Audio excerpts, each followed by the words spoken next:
মাননীয় প্রধানমন্ত্রী, আমার নাম, আমি ডেলি থানা কাজ করি।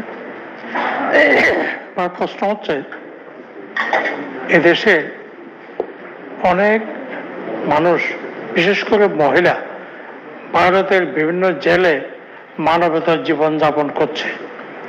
কিছু টেকনিক্যাল কারণে তাদেরকে এদেশে ফেরত আনা যাচ্ছে না, বা আনা হয় না, বা আসতে পারছে না।